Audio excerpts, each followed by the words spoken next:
From the historic campus of Hillsdale College in Hillsdale, Michigan, where the good, the true, and the beautiful are taught, nurtured, and honored, this is the Radio Free Hillsdale Hour, bringing the activity and education of the college to listeners across the country. The CIA has gotten way out of control. It is now, and has always been, an unconstitutional agency. It controls congressional hearings by withholding documents and testimony from Congress and Senate. It blocks Congress from covert programs. It's funded a lot of those programs through drug running and illegal activities. This is your host, Scot Bertram. Welcome to the Radio Free Hillsdale Hour, part of the Hillsdale College Podcast Network. That was Kevin Shipp, a former CIA officer and anti-terrorism expert, also co-author of the new book, Twilight of the Shadow Government, How Transparency Will Kill the Deep State. We'll talk in depth with Kevin about that book a little bit later on in today's program. First, we're joined by Dr. Khalil Habib. He is Associate Professor of Politics and Allison and Dorothy Rouse Professor in Politics at Hillsdale College. Dr. Habib, thanks for joining us. My pleasure, Scott. It's great to be with you. Talking today about Roman role models for our present republic.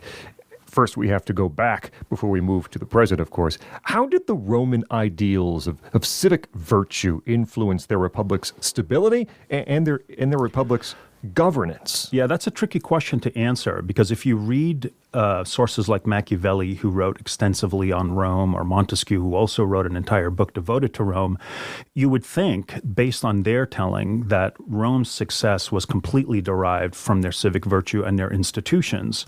But if you actually go back to Roman sources themselves, like Livy, for instance, you'd see that their civic virtue, which ostensibly means their duty to family and to the state, their sense of gravitas, dignity, and their seriousness, all flowed from their religion, actually. From our standards today, you'd almost say Rome was a theocracy.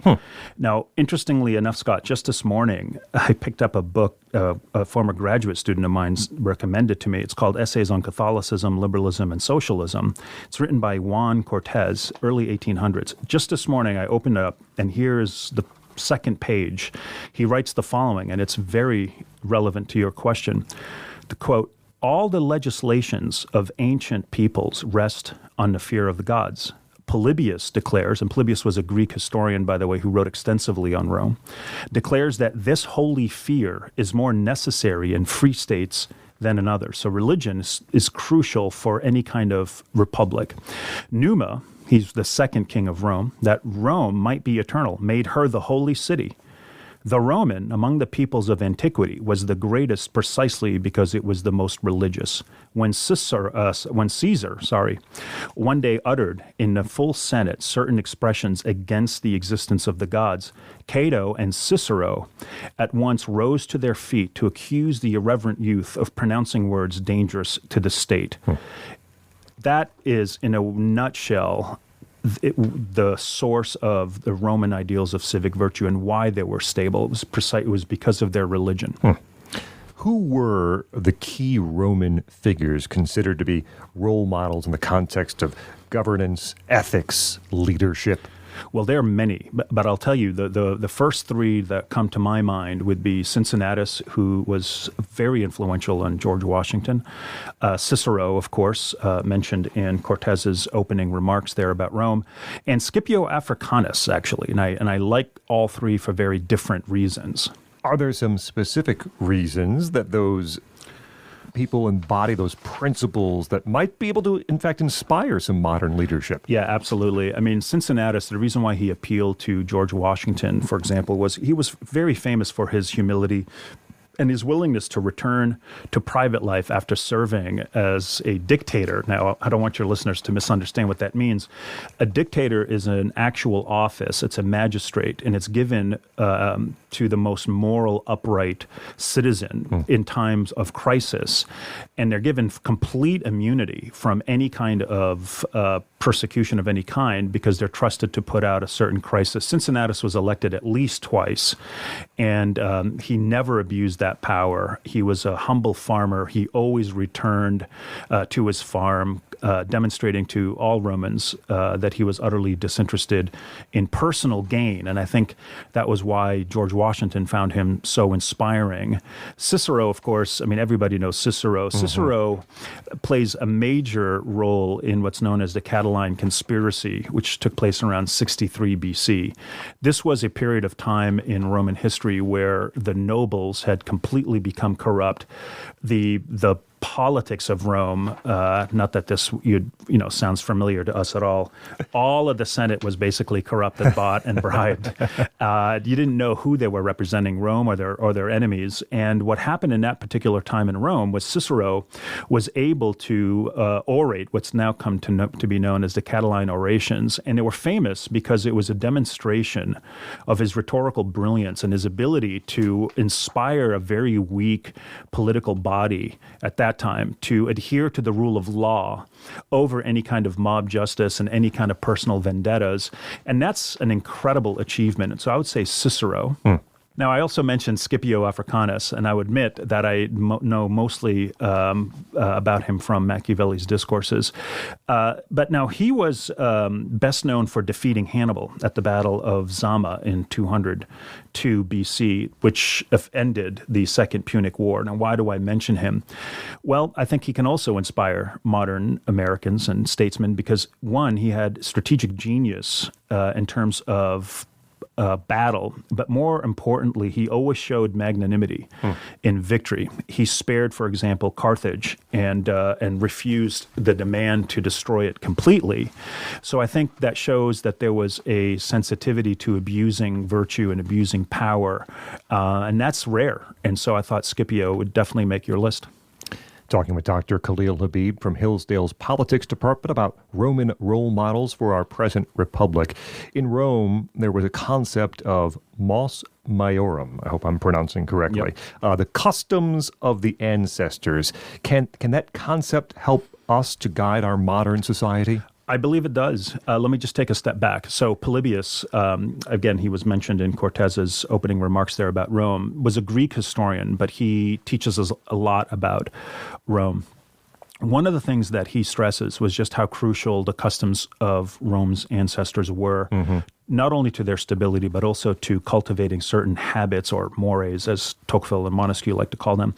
And those customs were connected to their ancestors by way of funeral processions and their religion.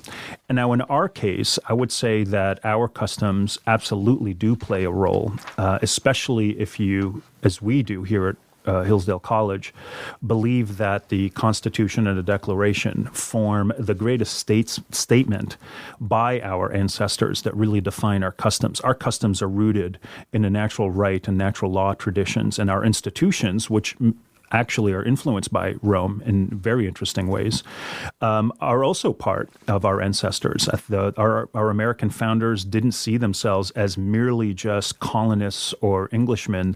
They adopted Roman names, as you know, from the Federalist Papers. So they wanted us to see our customs and in terms of even Roman customs as well. So they absolutely play a role in our society today. Did a Roman system of checks and balances exist? Would they understand that concept? And if so, does it compare? How would it compare to those in contemporary republics? Yeah, that's a great question. Do they? I wouldn't say. In fact, not to repeat myself about Polybius. Polybius mentions in his histories of Rome, Rome's mixed regime. It's the closest you'll ever get to something called the checks and balances. I guess what I'm trying to say is the Roman checks and balances weren't as formal as ours. There weren't structures that were clearly delineated. In fact, there's a very famous part of Polybius's history where he says, if you were to ask a middle-class person what their regime is, he'd say, oh, well, it's a democracy. If you were to ask a member of the Senate, they'd say, well, it's an aristocracy. And if you ask the councils, they'll say, well, it's obviously a monarchy. And his point being, nobody in Rome knew what it was. It was so mixed. So it was an informal kind of check, but it wasn't as formulated as ours, where you have something like a complete independent judiciary, for example. We'll pause here and return in just a moment to hear more from Dr. Khalil Habib. In the meantime, we encourage you to check out the Hillsdale College Podcast Network. There you can find older episodes of this program, plus all the great Hillsdale College audio we have available, including The Larry Arnn Show, the Hillsdale College Online Courses Podcast, Imprimis, and the Hillsdale College K-12 Classical Education Podcast. All that available at the Hillsdale College Podcast Network at podcast.hillsdale.edu or wherever you find your audio. Talking with Dr. Khalil Habib, Associate Professor of Politics, Allison and Dorothy Rouse, Professor in Politics at Hillsdale College, about Roman role models for our present republic. All right, what about the corruption you mentioned earlier? Corruption, the erosion of civic virtue. What role does that play in the decline of the Roman Republic, and how might we avoid similar pitfalls? Wow, well, that's a big one. The corruption and erosion of civic virtue in Rome, according to, Montesquieu, Machiavelli, Shakespeare, all seem to focus on Rome losing its sense of its virtue when it became an empire. Its endless wars really eroded its civic virtue. So one of the things that Shakespeare brings out and Montesquieu bring out, when a nation like Rome begins small, begins as a monarchy, it eventually transitions into a small republic, but it's expansive and then becomes on this endless war crusade. It eventually transitions to an empire. Mm-hmm. And when it does that, several things happen according to those sources. The military starts to become an entity on its own. It becomes more devoted and loyal to its generals. They become less attached to their country. They spend too much time abroad. And the habits of war end up coming home to Rome. And so in many ways, the civil wars that you see that take place later, Romans were treating one another the way they were treating enemies outside of Rome. So I would say the expansion and the endless military campaigns absolutely destroyed Rome's sense of civic virtue. One other thing, I'll make it really quick.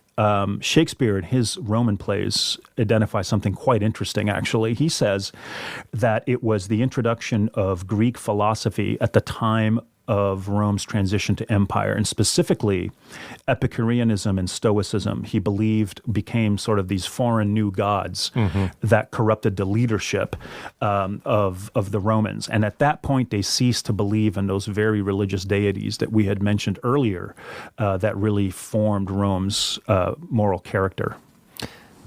Present day, we hear occasionally, probably more often than we should, about attacking some sort of subject with the moral equivalent of war. Like we're going to take the philosophy we use in a real war and apply it to climate change or whatever the issue might be. Is that an echo of what you were just talking about? Absolutely. Yeah, absolutely. Yeah, no, that's a really good point. And then you can see whatever the new crusade that's taking place today divides the country. And that's exactly what was happening in Rome.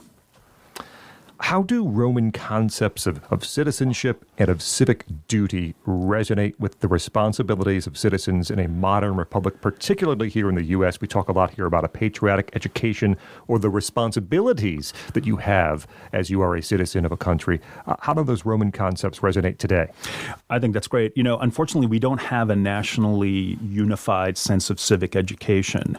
Rome did. Rome was absolutely unified as a people until, again, that moment when they transitioned into an empire. But I would say that the importance of the civic duties like voting, jury service, community involvement, those were very much Roman ways of life. And one of the things I think we need to return to is a return to civic participation at the local level. That was always a part of Rome. And consequently, the Roman authorities always emphasized duty and service to the state, and they did everything they could to encourage citizens to engage actively in the republic's life and its welfare. And I think the danger that I see today in America is that we're asked to do just the opposite, have our bread in circuses and just abnegate all responsibility and just hand it over to national campaigns. I think this is a mistake. So a great example, perhaps you can speak just briefly on this. everything being nationalized in the country today. We have just seen these horrific wildfires in California and the abdication of duty, where it appears the mayor serves as mayor but is more interested in what she might do next, be it Senate or governor. The governor serves as governor, but he's more excited about what might come next, be it president or something else. No one is paying attention to the duties they have locally. They are more interested in what they might do next or how to serve a larger population down the road. That is such an incredible observation. I mean, one of the scariest things you'll ever read is Tocqueville's reflections on America in his famous work, Democracy in America.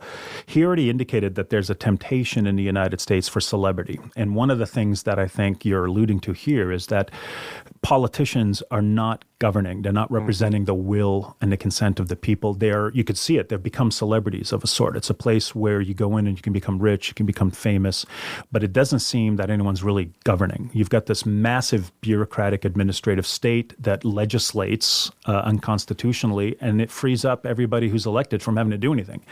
And then when something like this terrible tragedy in California, and many of my friends have been impacted by it, happens, nobody's taking responsibility. Nobody knows, well, I mean, there's some suspicions as to what caused it. There's no water and fire hydrants, for example. But it's a complete abnegation of responsibility. So it's definitely connected to your question earlier about Rome. I think that's the first thing. Citizens need to reclaim accountability. There's got to be a demand. There's got to, right? Absolutely. I mean, absolutely. Can I say one last thing on that score? One other thing about Rome's institutions that were crucial that I think we need to bring back. Machiavelli makes a big point about how in ancient Rome, it was perfectly okay to accuse politicians of crimes, but you have to have the goods. You got to have evidence. Otherwise, it's calumny. So he's the first, I would say, defender of what we would call whistleblowers. And Machiavelli believed that in a free republic, if you don't hold politicians accountable, you will soon be destroyed because you need to force elected officials to do their job and hold them accountable. And so I think that's one other aspect of ancient Rome that we would be very well to adopt and take seriously. The final question for Dr. Khalil Habib from Hillsdale's Politics Department as we talk about Roman role models for our present republic. Are there particular Roman practices, Roman philosophies that could be beneficial if adapted to our modern government? Yeah, no doubt. I mean, I would say contrary to Shakespeare, for whatever reason, doesn't present Stoic philosophy as it emerged in Rome as a good thing. But I know many people who have benefited from it. I mean, it promotes resilience. It stresses ethical living. It focuses on, self-control. And we live in an era, as you know, where we confuse liberty with license. And so I think that would be an interesting philosophy for Americans. The other thing is, and I mean this somewhat jokingly, the Romans were famous for their sewer systems and their road infrastructure. And as you know, here in Hillsdale, our roads could actually benefit from Roman virtue, prioritizing, of course, just the beauty of infrastructure and how it can also not only provide a real service to the public, but also just beauty. And I think Donald Trump, of all people, has mentioned the need for beautifying the country, with more statues. Dr. Arnn is actually very good at this as well. He's emphasizing, there's art everywhere on campus. And those are all very much Roman ways of life. Dr. Khalil Habib, Associate Professor of Politics, and Allison and Dorothy Rouse, Professor in Politics at Hillsdale College, as we talk about Roman role models for our present republic. Dr. Habib, thanks for joining us here on the Radio Free Hillsdale Hour. Scott, it's an honor. Anytime. Would love to do it. Thank you. Up next, Kevin Shipp joins us. We'll discuss his recent book, Twilight of the Shadow Government, How Transparency Will Kill the Deep State. I'm Scot Bertram. This is the Radio Free Hillsdale Hour.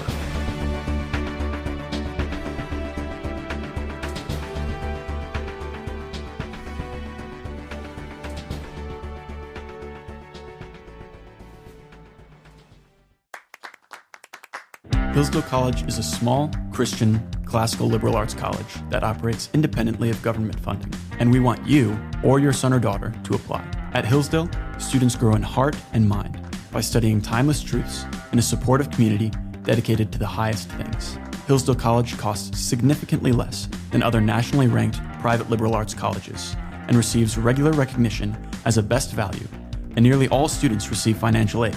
Our robust core curriculum, vibrant student life, and 8-to-1 student-to-faculty ratio make for an education like no other. For more information or to fill out an application, visit hillsdale.edu/info. That's hillsdale.edu/info.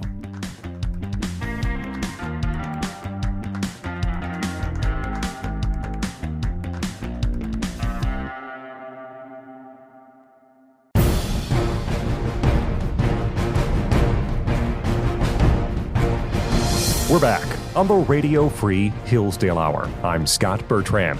Be sure to follow the show on X for updated show and guest information. We're at Hillsdale Radio. We're joined by Kevin Shipp. He's a former CIA and anti-terrorism expert, also the author of the new book, Twilight of the Shadow Government, How Transparency Will Kill the Deep State, co-authored along with Kent Heckenlively. Kevin, thanks so much for joining us. Hey, thanks for having me. As we begin our conversation today, give our listeners a sense of your story, your history inside the CIA and government. What's the Kevin Shipp story in a nutshell? Sure. Real quickly, I was a protective agent on the staff of CIA Director William Casey. I was chief of training for the CIA's Federal Police Force. Then I moved on to assistant team leader for a counterterrorism assault team sent over to the Philippines. New People's Army was killing a lot of Americans there. I was in the counterterrorism center teaching tactical firearms overseas. I was in the counterespionage group searching for, there was a mole in the CIA. I was in the Special Investigations Unit. I was the team leader for defector protection details and out in the field for the Director of Operations conducting human intelligence. And my defining moment, of course, was the investigation of the CIA's vulnerability in embassies that the agency tried to cover up. I want to ask about that as we get a little further into our conversation. You've had so much experience inside the agency. How would you describe what the CIA is in its purest, best form, and how would you describe what the CIA has become today? Well, the CIA has been like this since its inception in 1947 under its first director, Allen Dulles. But the CIA has gotten way out of control. It is now and has always been an unconstitutional agency. It controls congressional hearings by withholding documents and testimony from Congress and Senate. It blocks Congress from covert programs. It funded a lot of those programs, and this is in the book, Twilight. It's funded a lot of those programs through drug running and illegal activities so that they didn't need congressional approval for the budget. The CIA has bugged the Senate during the torture program investigation. It controls the judiciary with the state secrets privilege, which it uses to shut down any factual evidentiary case against it. And essentially, it is in serious need and has been for decades of serious reform and restructuring. We'll talk about that in a little bit as well. I wanted to ask, we're going to discuss a lot of the problems, issues, your ideas for reform the agency. But you spent many years there. What are, if you can, the good parts of your time in the CIA? What do you look back and think you did a good job? What did you help contribute? Yes, of course. I was on the protective detail of CIA Director William Casey and protected him and the Chief of Stations and Robert Gates, both here in the States and their travel around the world. And that was a very good assignment. I was in charge of training for the entire CIA Federal Police Force, which was new, had just been created at the time, which is still a fantastic, one of the best, I think, ideas that CIA has in history, really. So that was a very good thing. We did a lot of noble things. For example, when the New People's Army, they had killed a bunch of Americans in Manila, Philippines, gunned down entire police departments. They were surveilling our station chief and agency and embassy personnel. We were sent over there after a counter-assault team training to stop the New People's Army from doing that. We were successful, and we all came back and got a meritorious unit citation for that. I was trained by the Director of Intelligence and Human Collection and Analysis and the DI. There are parts of the CIA that are really, really fantastic, that do an incredible job.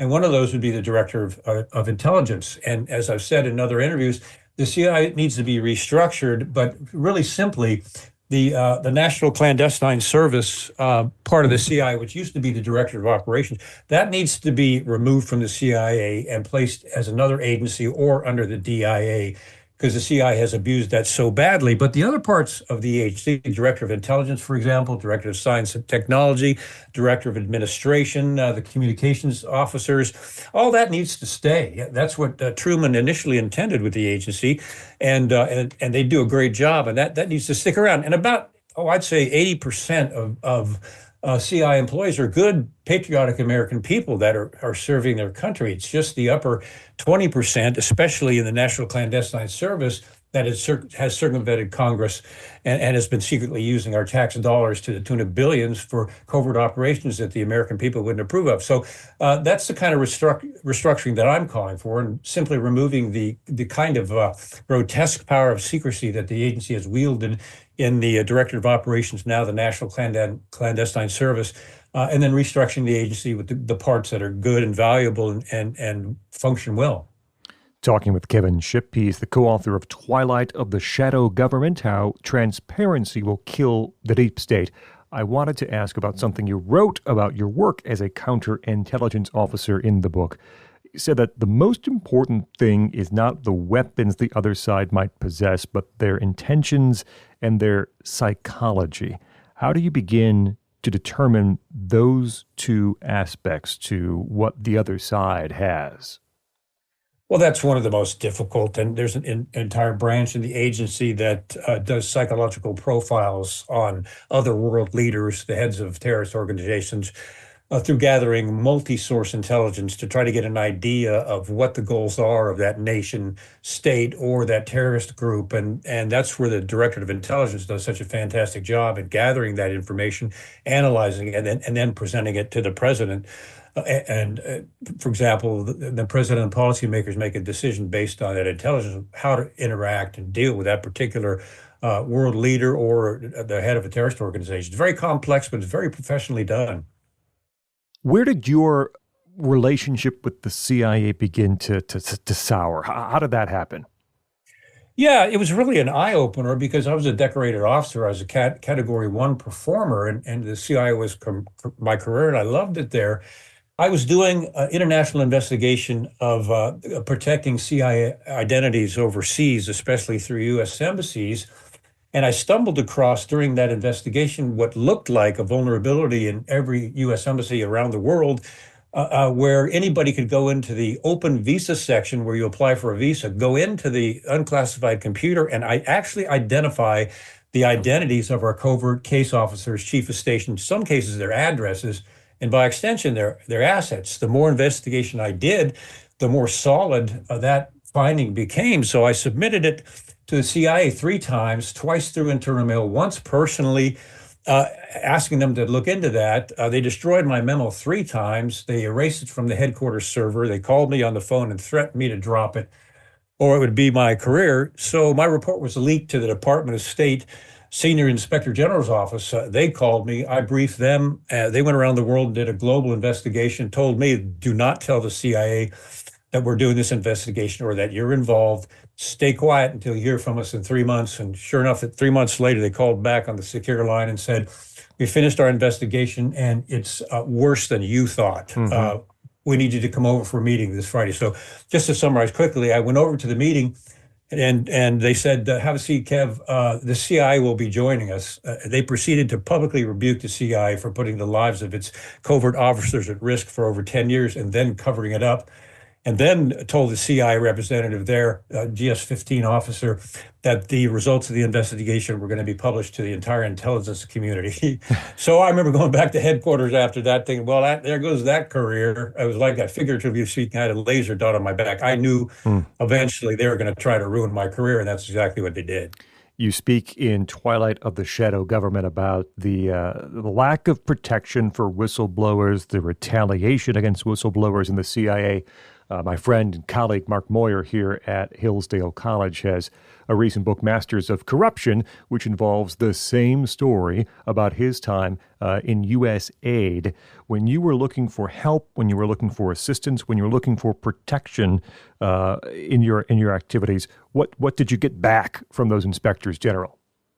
Absolutely nothing. As a matter of fact, I was told by an IG staff member, CIA IG, that the director of the CIA, because of the base where my family was gravely exposed to toxins in the house we were put in, I was told by a CIA IG, one of their senior leaders involved, that George Tenet, the director, had ordered the CIA IG to silence me, ruin my career, and stop any information coming out about this base I was on. And they proceeded basically into what is, and I've done a program, a criminal conspiracy of destroying my documents. They broke into our house and painted a chemical over the mycotoxins on the ceiling. And every time they would do something like that, I'd say, no, the CIA would never do that. And then they did. It was like 3 days at the Condor. That was my attorney's comment. So they raised the interest on all my credit union loans. They blocked my thrift savings plan retirement funds, which is a felony. So it was 100% retaliation for that secret investigation, and that went on for about 4 years. Kevin Shipp with us. Twilight of the Shadow Government is his book, How Transparency Will Kill the Deep State, written along with co-author Kent Heckenlivy. Let's talk a bit about reforms, a path forward.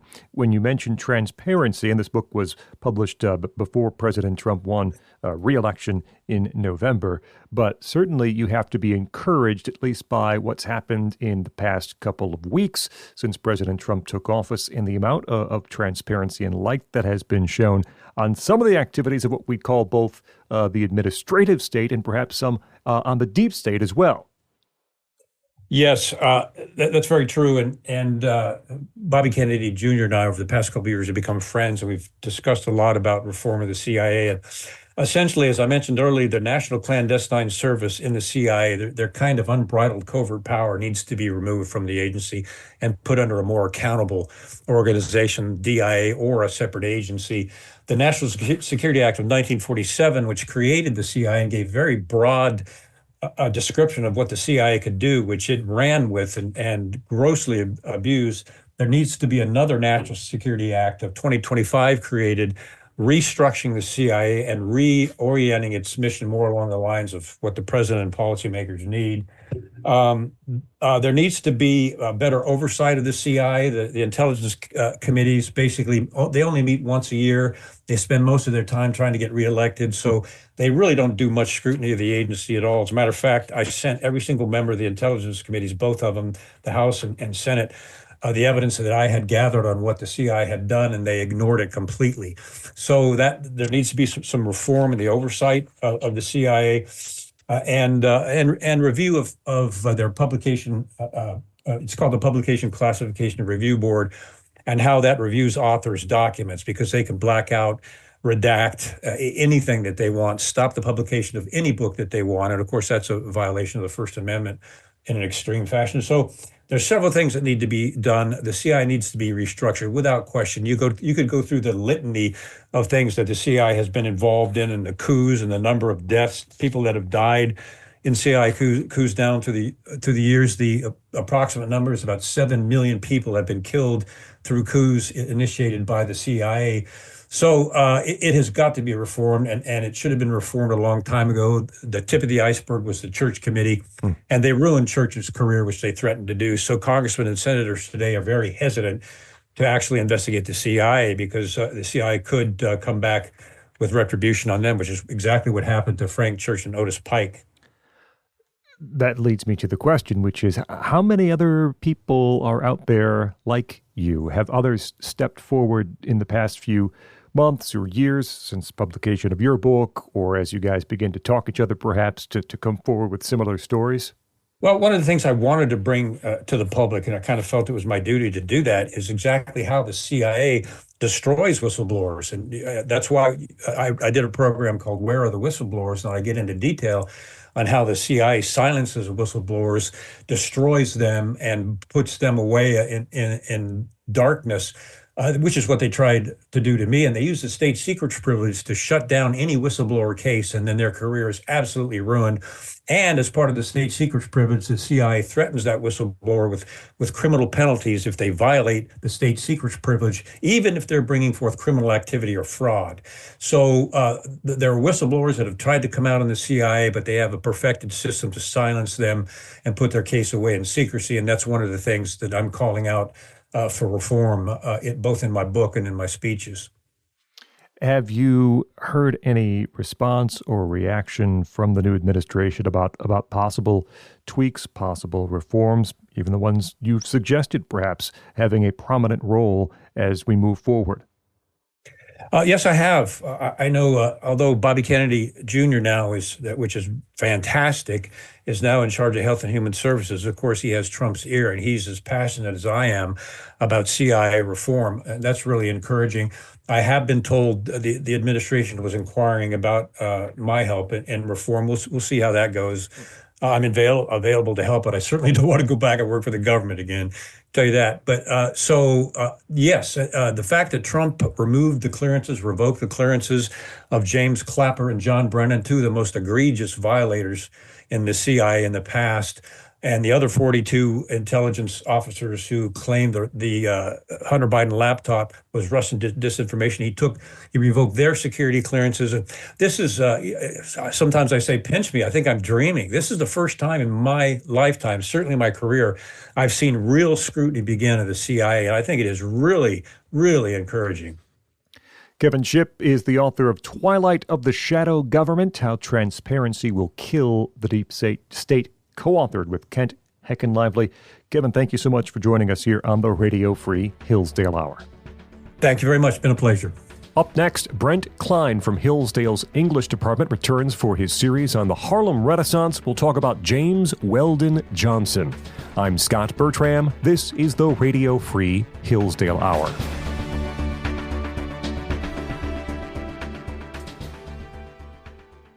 Whether you've just started teaching or spent decades in the classroom, you know there's always more to learn. But where do you start?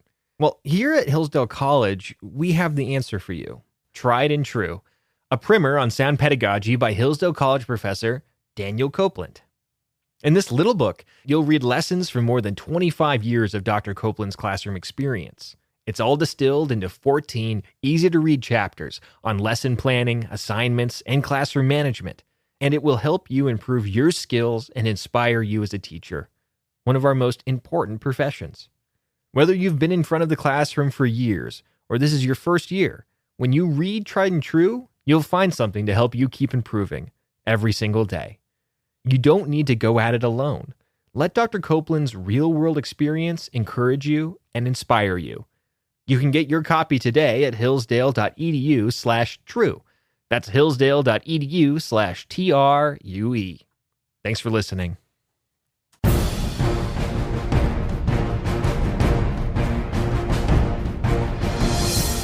Welcome back to the Radio Free Hillsdale Hour. I'm Scot Bertram. If you'd like to hear more from Kevin Shipp, check out this week's podcast of the program at podcast.hillsdale.edu or wherever you find your audio. We're joined by Dr. Brent Cline. He is Associate Professor of English here at Hillsdale College. Dr. Cline, thanks for joining us. Thanks for having me again, Scott. Continuing our conversation about the Harlem Renaissance literary movement. Last time we had an overview of it, and this time we get more specific with one of our authors, James Weldon Johnson. What were some of the major influences on James Weldon Johnson's life, his writing? How did they help shape his perspective and his creative output? Yeah, James Weldon Johnson came out of Jacksonville, Florida, and he was one of many writers in the Harlem Renaissance who did not have the experience of white fear. Went to an all-black school.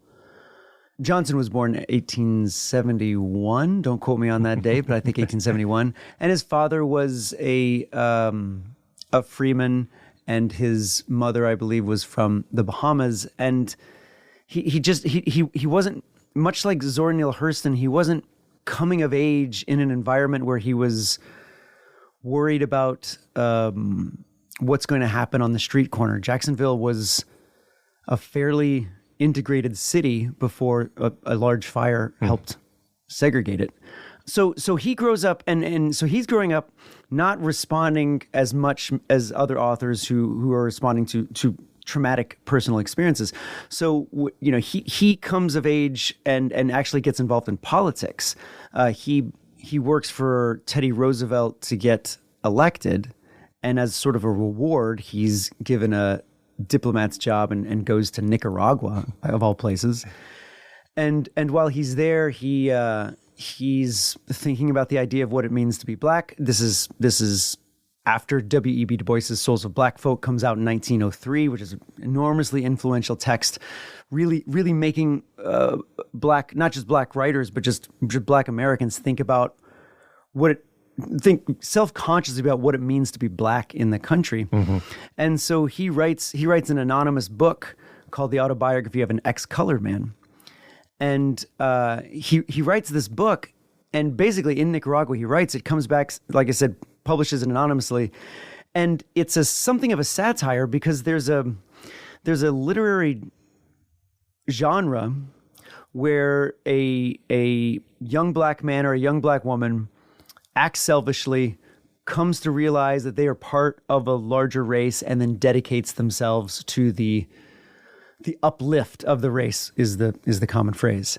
And this is something of a satire of that because this man is the autobiography of an ex-colored man where he's half black, he's half white, and he denies it for a period of time, and then he embraces it, and then he eventually witnesses a lynching, and then that lynching causes him such horror and shame that he says goodbye to his heritage. And the last line of the book is echoing Jacob and Esau, wondering, have I sold my heritage for a mess of that red stuff?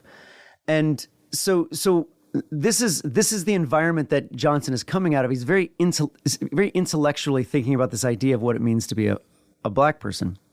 At the same time, his brother went to New York City and started to get involved in writing music. And so James Weldon Johnson begins working in music with his brother, and still what's considered, according to the NAACP, I mean, this sounds like an odd thing to say, but the Black national anthem is Lift Every Voice and Sing, and that was written by James Weldon Johnson and his brother Rosamond.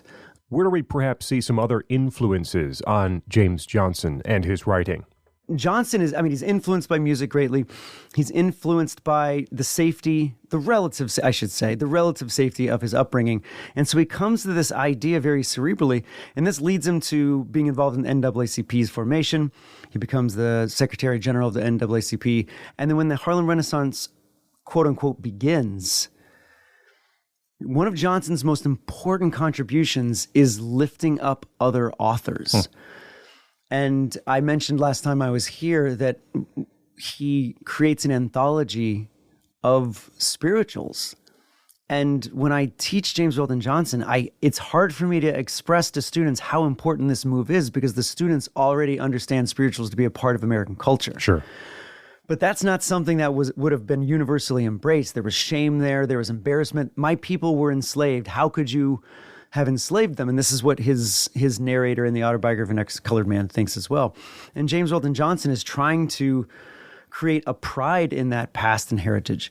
And he's doing this among contemporary writers as well. So he's finding authors. He's traveling to different areas of the country. He goes to rural Virginia and finds the poet Anne Spencer, who is now one of the canonical authors of the Harlem Renaissance, because he feels like that's his job. Like that, my duty is to get these other voices heard as well. So I think I'm rambling some from your initial question, but I mean, one of the important ideas of Johnson in the Harlem Renaissance is he is the writer's writer. Mm-hmm. He is the writer's editor, perhaps better said, because he's trying to get all of these voices in Harlem, and sometimes conflicting voices, because the Harlem Renaissance has its rivalries and its factions, and Johnson certainly has his own beliefs about what a writer should do, but he's largely universal in being praised by other writers. I think it's Claude McKay, the great Jamaican poet of the Harlem Renaissance, who says that James Weldon Johnson is the aristocrat of the new Negro. He's the aristocrat of the Harlem Renaissance, that he carries with him this sense of obligation of the rest of the people, both artistically as well as culturally. You mentioned his work with the NAACP, his advocacy for civil rights. How does that activity help to influence his writing And how does the writing perhaps help influence his work with the other organizations? Yeah, so he, when you look at Johnson, you would see him aligned with W.E.B. Du Bois, who is also an important part of the NAACP and a founding member of it. And with the NAACP, and I say that this is both a positive and a negative depending on who you ask, especially during the Harlem Renaissance, is that part of the idea of the advancement, that is one of the A's in the NAACP, the advancement of Black Americans, is we need to be represented well. And that means the organization is representing them. That means the crisis, their important journal, is representing them. But that means literary artists have to represent them well at the same time. That creates a problem for Johnson, because you're going to have these authors in the Harlem Renaissance who say, well, I want to represent reality. Mm-hmm. I'm not interested in the uplift of the race. I am trying to say that which is true. Yeah. Johnson is saying, as well as Du Bois, no, yes, fair enough, but there's an obligation. So to take an example, an author wants to write a story in which a Black man is violent, especially towards, let's say, a white woman. Johnson might have, he did have that. We're like, no, don't do that. Don't represent that, because guess what? That's what they already think about us. That art has this necessarily political side to it, and it's just giving them more ammunition. And so I'm saying that I'm saying two things, maybe speaking out of both sides of my mouth here, that Johnson is the editor of so many writers, that he's trying to lift all of these voices, but at the same time, he does have an agenda that coincides with the NAACP of we are worried about the larger state of the race as well as how it's seen. And if you guys are writing a certain way, if you're dancing a certain way, if the music goes a certain way, they're going to think certain things about us. And that creates a real friction in the Harlem Renaissance. You mentioned the phrase a little bit earlier, the new Negro. Tell us what that means and how Johnson's concept of it helps to contribute to his writings and, of course, what happens with the rest of the Harlem Renaissance movement. It really comes out of the idea of that growing Black bourgeoisie of the late 19th century. And that's such a generic term, I know, but it really is as good as any for shorthand. And the phrase new Negro then is both positive and negative. It's positive in the sense of, no, we are professionals, we are artists, we are contributors to, what is W.B. Du Bois's line, we are contributors to the kingdom of culture, is what he says. And this is the idea of the new Negro. And so it could be a politician, it could be a professional, it could be an artist, but you have a sense of yourself and you have a sense of of everyone else, and then you represent that accordingly. Alain Locke is the one who really coins the term in 1925 with a book of the same name. But when you say new Negro, it necessarily has that connotation of, well, what about the people that aren't like that? Mm-hmm. What about the rural Southern brothers and sisters who do not behave that way, who are illiterate, who are deeply religious, who what you might call superstitious? Does this include them? And this is very much one of the tugs of the Harlem Renaissance, Du Bois's idea of the talented 10th, which is you have about a 10th of the Black population that needs to uplift the rest of the race. And with that comes ideas of eugenics, and I don't want to get lost in the rabbit trail of eugenics, but there are positive eugenics and negative eugenics. The negative eugenics meaning sterilization. We do not want these people having kids. Positive eugenics being, oh, you're a doctor, you're a writer, you guys should have a bunch of kids. That's positive eugenics. And so you have this, well, is the new Negro a part of that idea? And as a term, it then floats within the Harlem Renaissance of, how do you mean that? How do you mean that? And Johnson and Du Bois would be on the side of, no, we mean it in terms of political, cultural respectability. Talking with Dr. Brent Cline about James Weldon Johnson and the Harlem Renaissance movement. You told us earlier one of Johnson's greatest responsibilities was to lift up others around him. Are there any particular authors from this Harlem Renaissance movement who perhaps owe their success to what James Weldon Johnson did for them? Short answer, all of them, right? I mean, he's so important as a unifying figure, and again, that doesn't mean everybody loved him, especially with this idea of respectability that was implicit in some of his writing. But I think even someone like Langston Hughes, who in the late 1920s and 1930s is going to move against that respectability politics that's implicit in Johnson, still looks at Johnson and says, no, he's crucial for so all of them.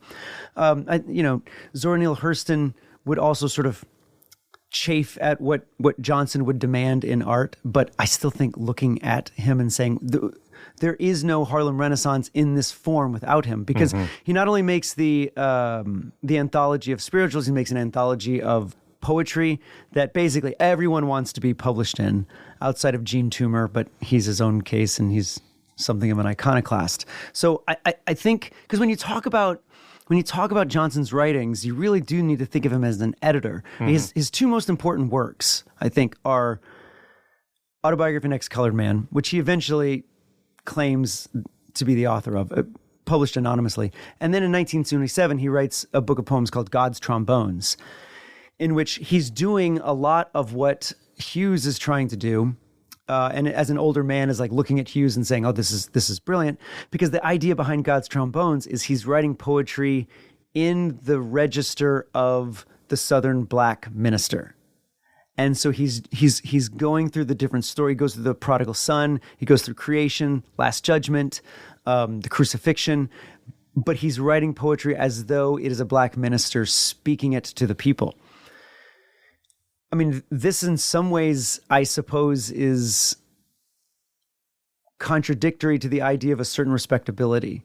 And I don't want to then suggest that Johnson, by saying he has this NAACP sense of respectability, that you don't own with pride who you came from. This is a man who, no, we are owning the spirituals.